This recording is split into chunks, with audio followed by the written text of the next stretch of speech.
And we want to welcome Councilman Chuck. For all those who have not had an opportunity to read his book, it is phenomenal. And if you're not familiar with who Councilman Chuck is, I'm going to let him introduce himself. He's that good. It would be a lot easier if you would just Google me. Yes. Good evening. And I want to say from the outset that much that has got me through this journey, and if you haven't read the book yet, you are in for a journey. But much that has got me through it has been humor. You know, when everything else does not work, if you can just laugh about something, you can get through a whole lot more than you think. This microphone, I don't normally need microphones, but that one is not functional.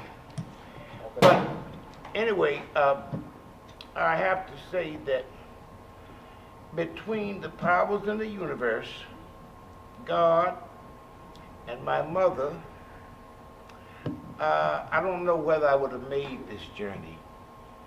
I'm going to start out by saying thank you for the invite. People don't tend to listen to old folk no more. The last election that I ran, people have forgotten all about the 25 commissions and committees and all those things that I served on. There are people who have never served a day in office, who have never been on any board, had known very little. And my campaign information said I'd been on the planning commission 6 years. I've been on the airport commission. I've been chairman of the Capital Region Regional Planning Commission. I've been on the Joint Housing Task Force. 19 years on city council, headed up the city audit committee. And there was a string of things, but the other people who had very little experience outpolled me. And what it told me was that we in America, we don't do things logically or reasonably anymore. We used to, think about this now, we used to elect fat, old, bald-headed men. Today, if you ain't handsome, good looking with a full head of hair, can you hear me back there? If you ain't good looking and got a full head of hair, or blonde and beautiful, you got some strikes against you already. And that's sad. But I think having gone through my experiences, including having done heroin for 24 years, all of that, I had to turn all of my experiences into a plus. When I went to Henrico High School, first 3 blacks in an all-white high school. I was from a family of 8. So I was always the center of attraction, entertaining people. I was a comedian. And my mama said, one day, boy, you're going to be on television. Little did I know it would be in the capacity as a councilman that I made the news sometimes 2 and 3 times a week in Richmond.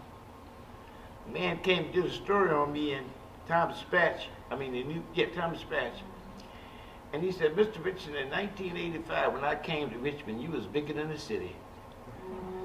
But it was just that the media focused in so much. If you make a mistake or if you trip, it's like a car. A car that runs well, it never makes any news. Let it break down one time. All the attention. And that's how I face my approach and the attention I got, including being on heroin, and how I survived 24 years of heroin. My mother was a Bible-thumping Christian, and everything rose and set on the Lord. I didn't necessarily buy that program but I bought her. And she believed. My mother had 8 children. I called her Mama Ruth. And she told us that when you lose a tooth, you put it under your pillow and the tooth fairy gonna bring you a coin. Now, we didn't know whether the tooth fairy was right and we didn't know who to believe. But my mama had 8 children, and that's like 32 teeth apiece. Right. 8 times 32, and she didn't miss one tooth. She was the man. Yeah. You believe in that kind of reliability. So I bought into my mama, and when I first went to Henrico High, all white high school, no other black kids to go. And when you're a young, affable, personable individual, and you go to school with 1,500 other kids, and you got to eat lunch by yourself, you're talking about misery. I was deprived of my adolescent age years of joy because my mama loved us. In 1961, when the Cuban Missile Crisis occurred and President Kennedy ordered a blockade, we was this close to thinking there was going to be a nuclear war. And my mother said, there's a new high school a mile down the road, and you would have to go all the way up to Virginia Randolph to the black school, and if something happened, my children are not going to be 15 miles away from me. You could be down the road, I can go get you. So when the white kids asked me, said, did the NAACP pay you to integrate our school?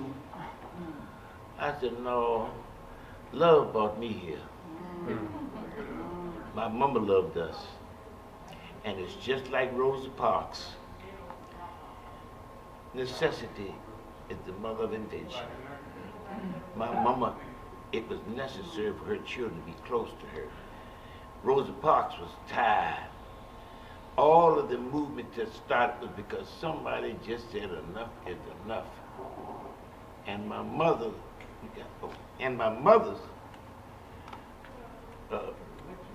rationale was love.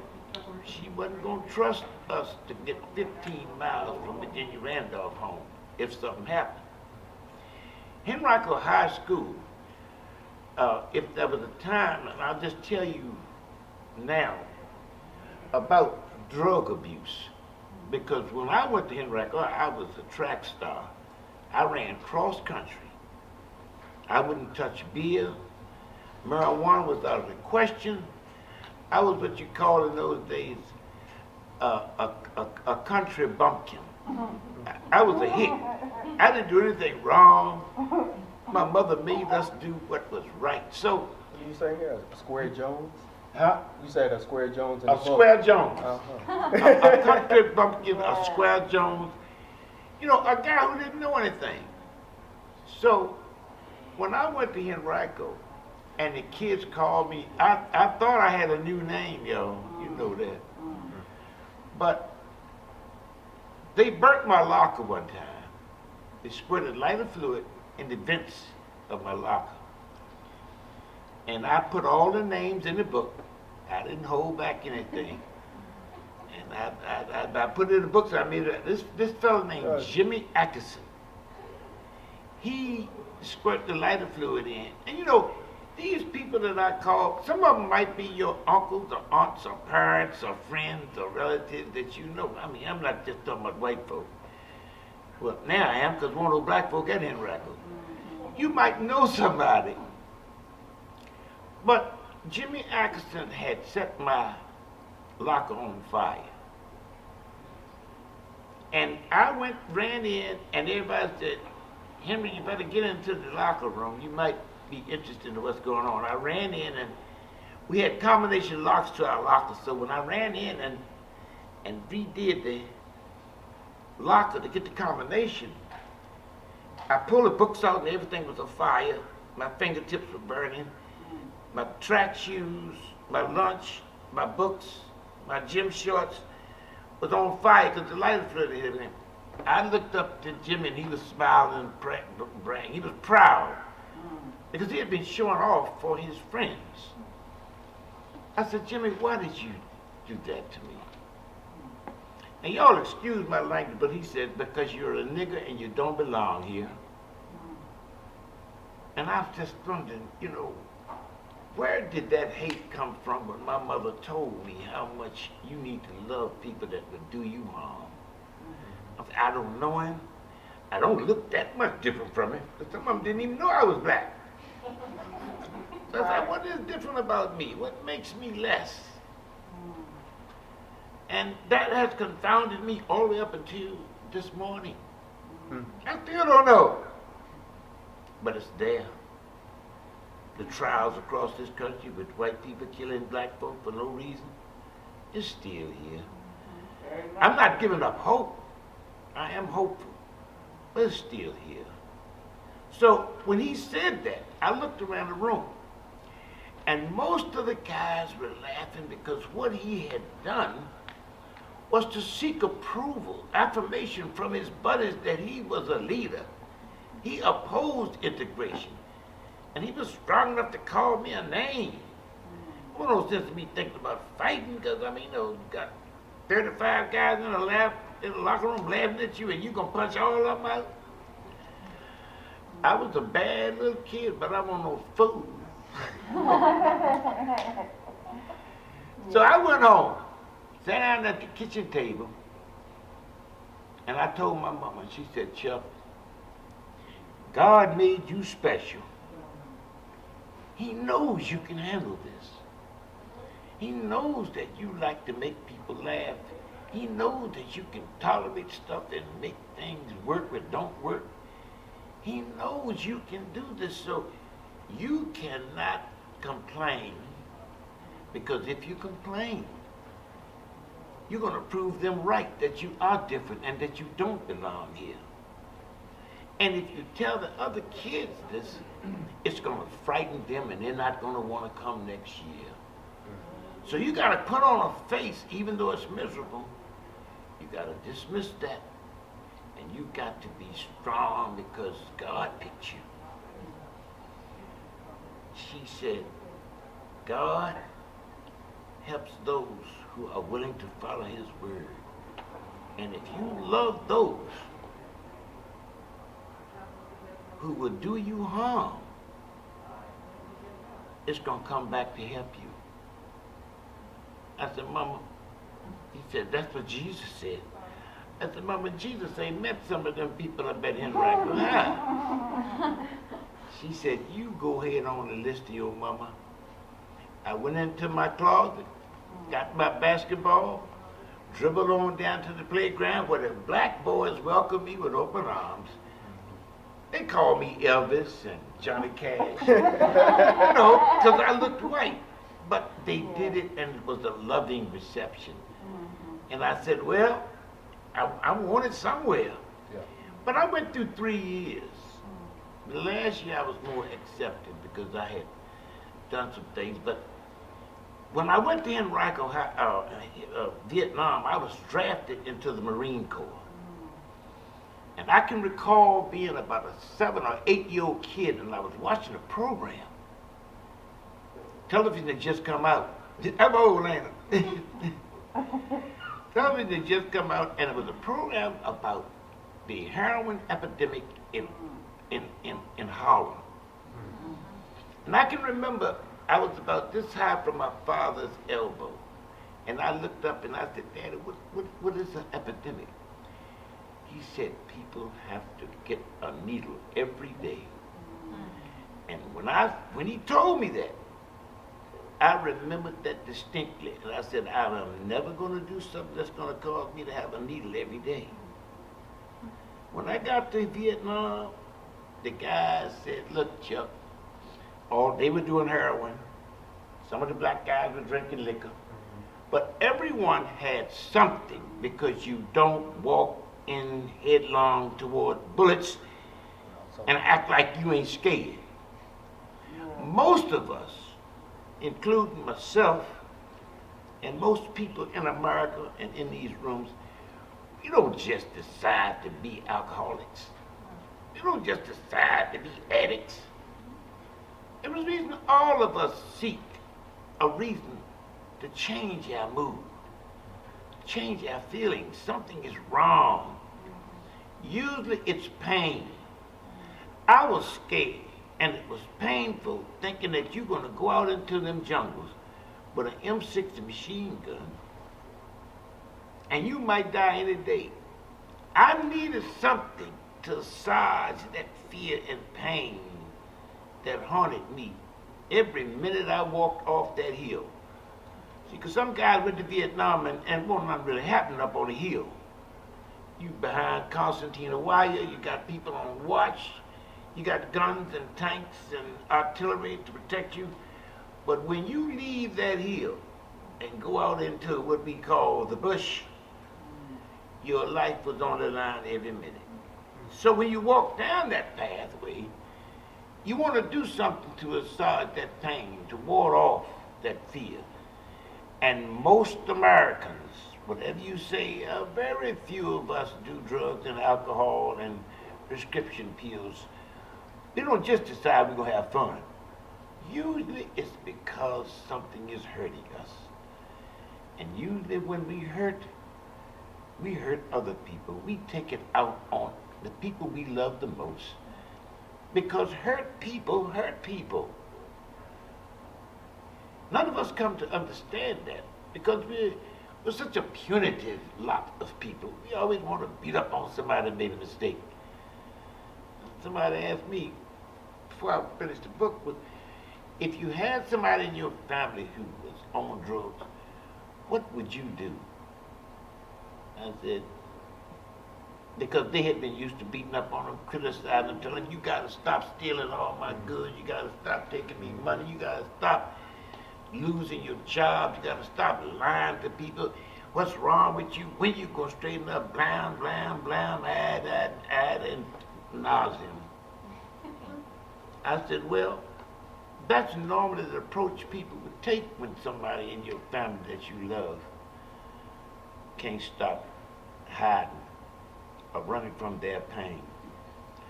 But what I would do is open my arms wide, go to them, embrace them with as many family members as you can, tell them you love them, and tell them you want them back into the home with us. We want the old you to come home. That's what I would do. It's hard to do that because when most people use drugs or alcohol, we do it and we hurt other people. And by the time we finish hurting other people, they're sick of us and we are sick of them. And we want to beat up on whoever is causing the pain. And that's why in America we have traced addiction or treated addiction and alcoholism in such a bass-backwards way. We did never have understood it. When I was arrested, my first time. First time. Come on. You know, I had 7 trials. Come on. And I got away with all of them except the last one. I was found innocent with all of them except the last one. And when I came out of trial, I didn't have to. But I acknowledged to Richmond, God, and the whole world, this was my first trial. The first one that I had gone through and didn't go to jail. I told the people that I had had an addiction, and it dated back to Vietnam.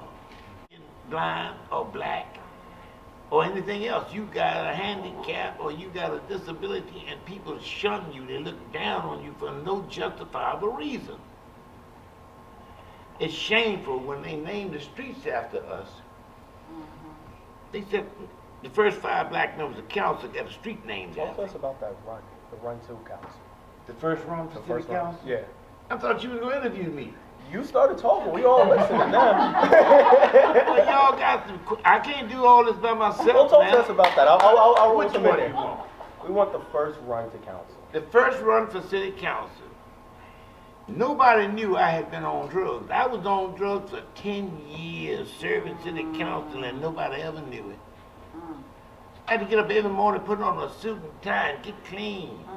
You have no idea how hard it is to have to get your shot on and then go out and serve people. I served people good. The old black lady, after I got out of jail, she said, Mr. Richardson, we are so glad to have you back because you did so much for us. I said, well, you know what? I also think I got that drug problem licked. She said, we don't care about that drug stuff you did. You was helping us more than all the rest of them down there, and I really didn't care about that. We just know you was good to us. That was amazing to me because I worked hard on it. But the first election, the city of Richmond was increasing its black population. So the members, check this out now, the members of the Richmond City Council, mostly white, got in cahoots with the members of the Chesterfield County Board of Supervisors. Now usually counties and cities compete because they're fighting for the same resources. So they got together and said, look, we need some of you white people. So the Board of Supervisors of Chesterfield said, well, what you need? They said, we need some white voters from your county to be annexed into the city so we can maintain a white majority voting population. Or the black folk will take over. And y'all don't want that, do you? They got together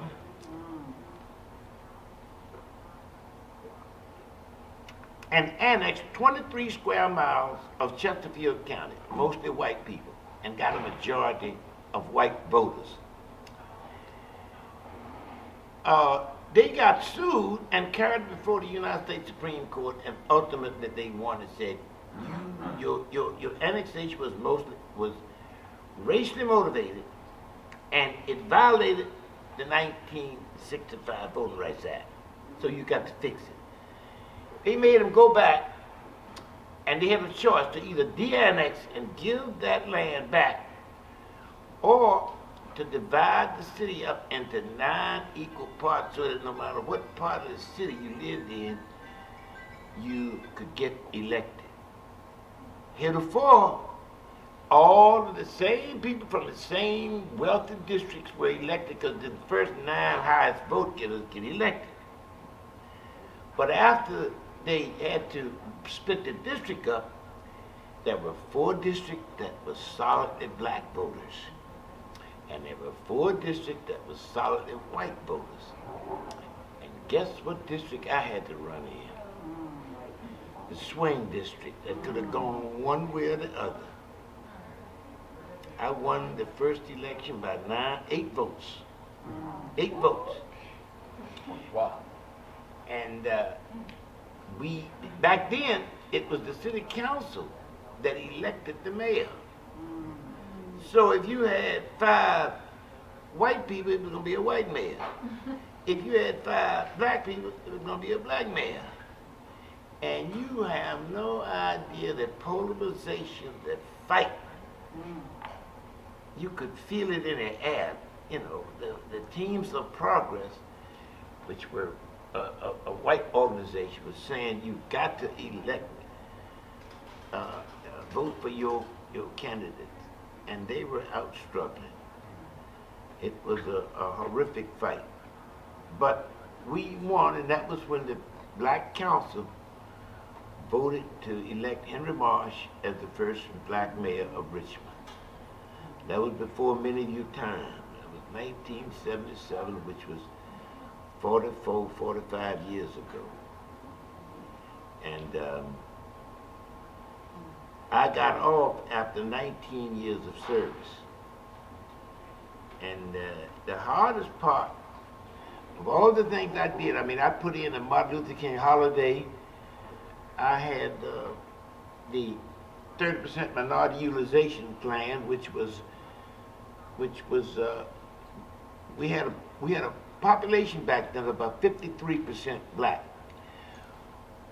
The amount of contract that black people got was 0.68 of 1%.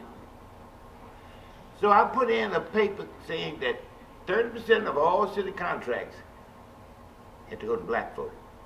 And you talking about some hell raising. They pitched a fit. After 4 years, it was sued and it went before the United States Supreme Court. I have law that went before the United States Supreme Court, y'all. Thank you. Thank you. Thank you. Anyway, after that law was shot down, the numbers went back. The next thing that I'm very proud of was the Arthur Ashe statue. One night I was sitting on my back porch, and the Soviet Union was going through perestroika, and they would tearing down the statues and criticize the former governments, and they was changing things. And I thought, when I heard the television in the background talking about it, I said, how marvelous America is that we went through the Civil War, the civil rights. We didn't tear down statues. We didn't have a desecration of our symbols and tearing up our communities. We changed over. We got a black city now, governed by black, and we didn't go through a war. But we do need to do something to symbolize the progress and what democracy means. And I said, well, what we can do is, since nobody wants to take down the statues, let's add to them.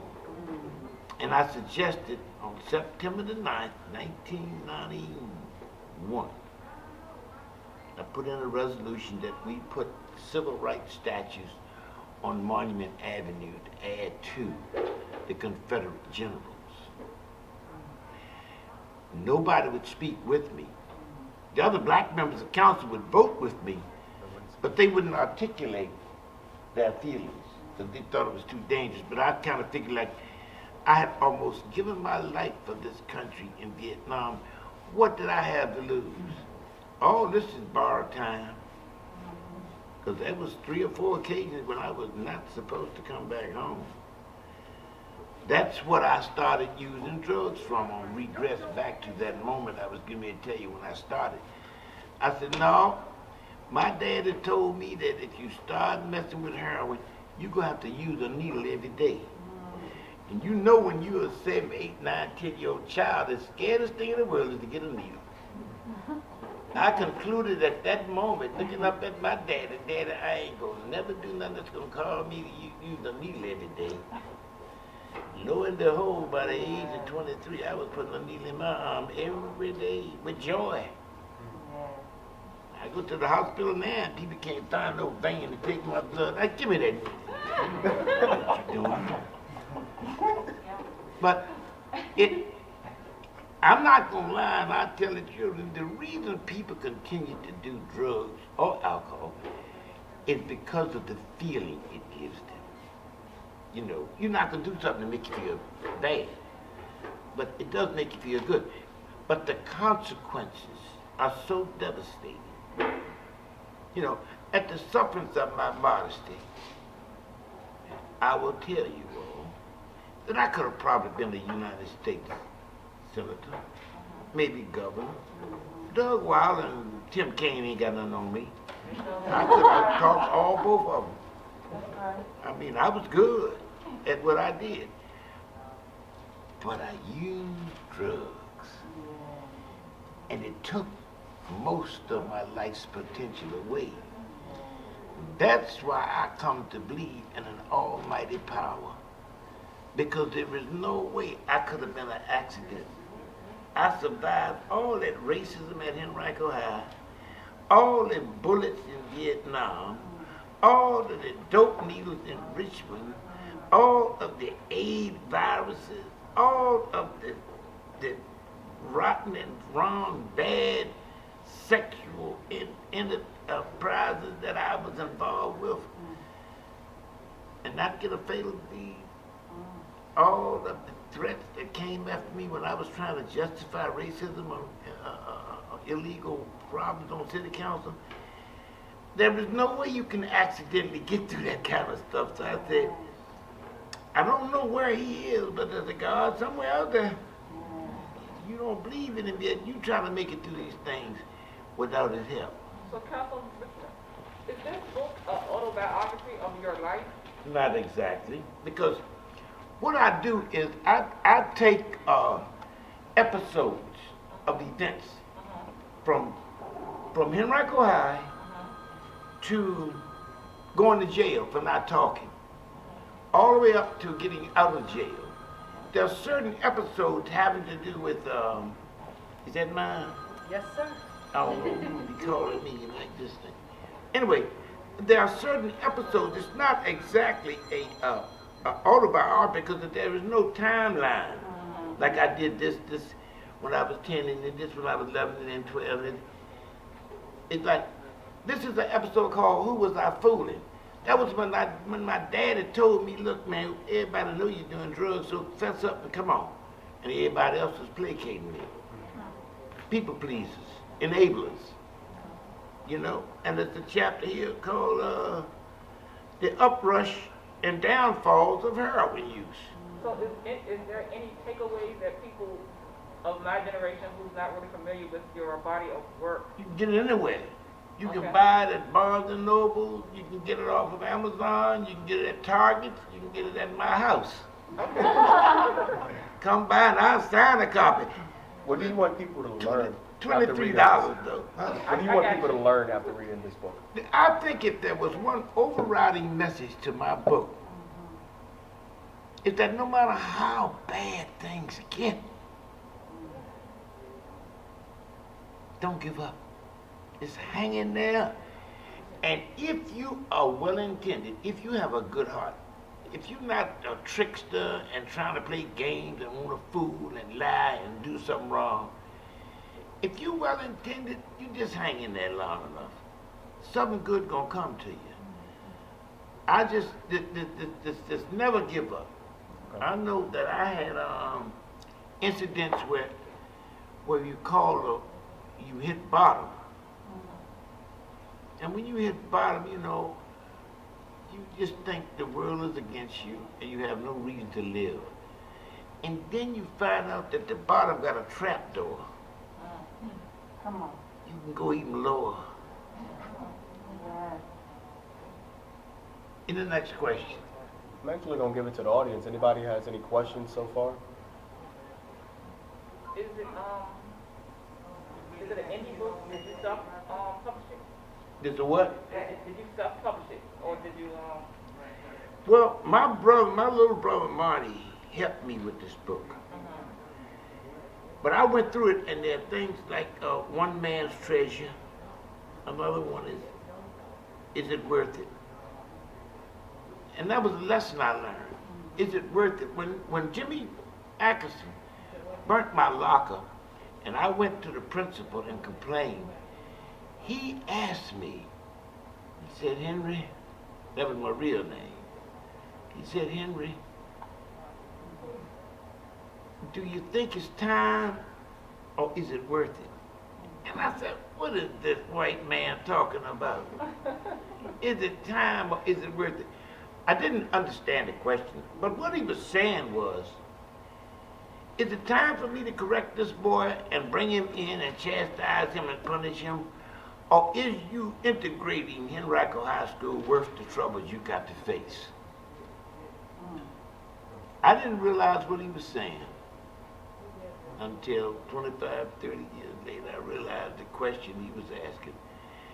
And thankfully, trying not to be uncool, I said, it's time. How did you balance your substance use with your time on council? Well, after my first arrest, people could tell. Once they suspect that you're doing something, I had a knack for justice. I could catch on to when something was right or wrong, and they knew it, they could tell. I was kind of ahead of them. I would say, no, that's not wrong. When I would do things, and they knew I would get reelected, and the people in my district continued to vote for me, and they said, well, we got to deal with it. I just continued to get reelected because I worked for the people because I really did care. And part of that's in the book about my wife catching me saying, you know, you give your time and all your love to your constituency, and we don't have any of it at home. And my daughter Nikki standing here, she was a little baby when I first ran, and they were the victims of my service on city council. My son, little Chucky, Nikki, and my wife, they missed out on all of the time and the love and the sacrifice that I gave to the people. They were the ones who missed those blessings. And that's why I continue to get reelected, because of that's how hard I work for the people. But I balanced it because even though they realized I had been dibbling dabbling, they thought with drugs, they didn't want to say anything. I had a news reporter to tell me, well, Chuck, we knew what you were doing, but the news reporter said he was so lovable, we're not going to tell on him. You know, so, you know, when you read stuff in the newspaper and you think news reporters don't have personal opinions, nothing is objective. Everybody has an opinion. Everybody, I don't care how objective you think people are, they're human beings like you, and they are influenced by their own prejudices. And some of the prejudices are good.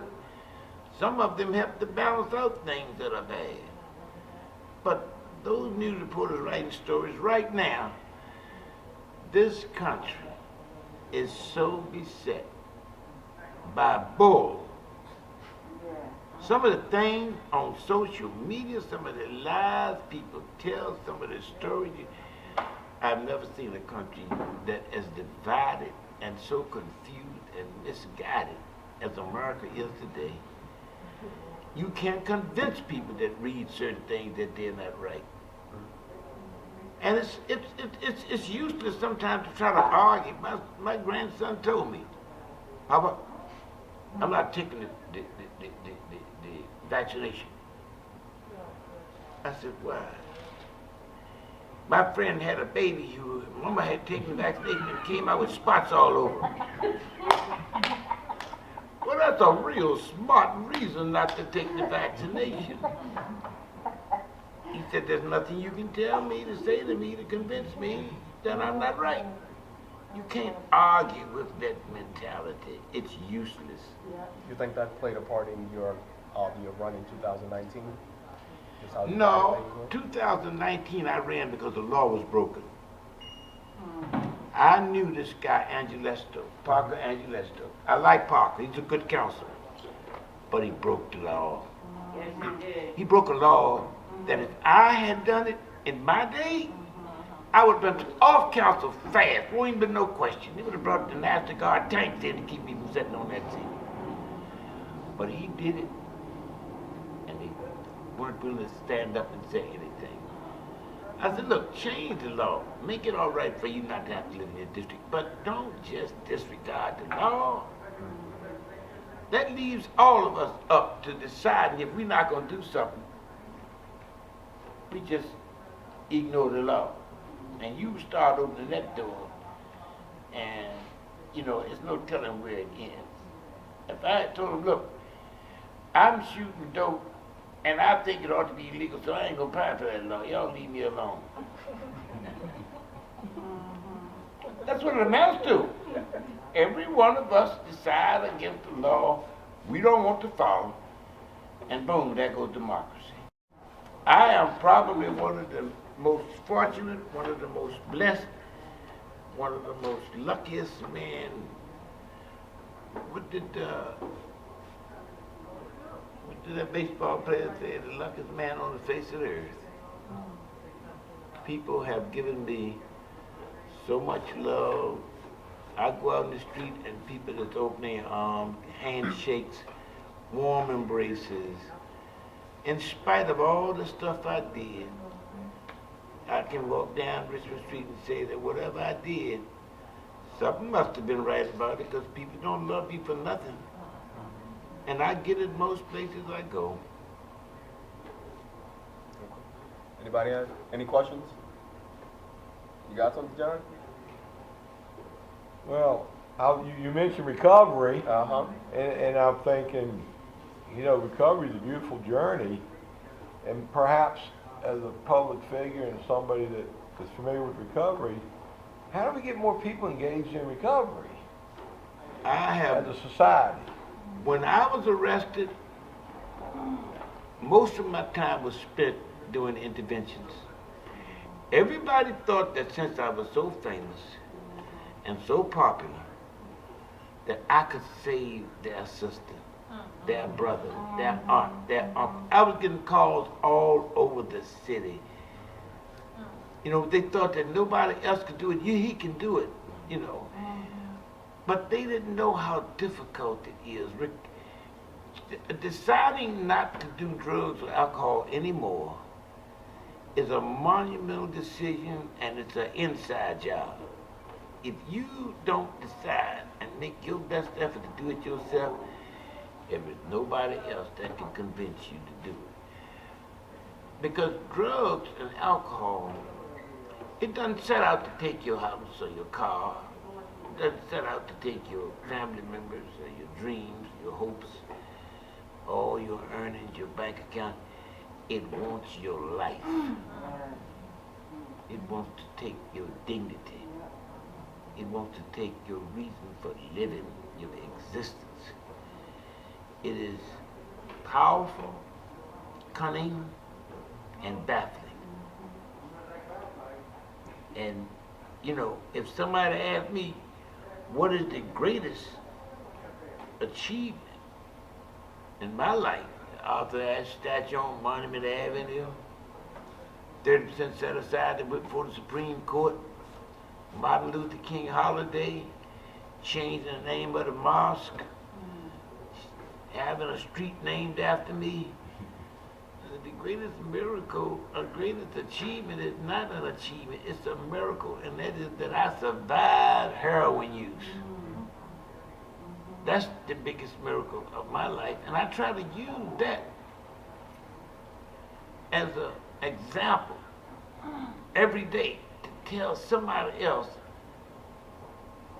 I know how it is, I know how you feel, but there's a better life on the other side. You just got to give yourself 5 minutes to make that decision, because it's hard. I'm not going to tell you it's easy, because it ain't. And that's why I call myself a miracle, because I don't know how I made it. I don't have no answers to how I made it through that journey.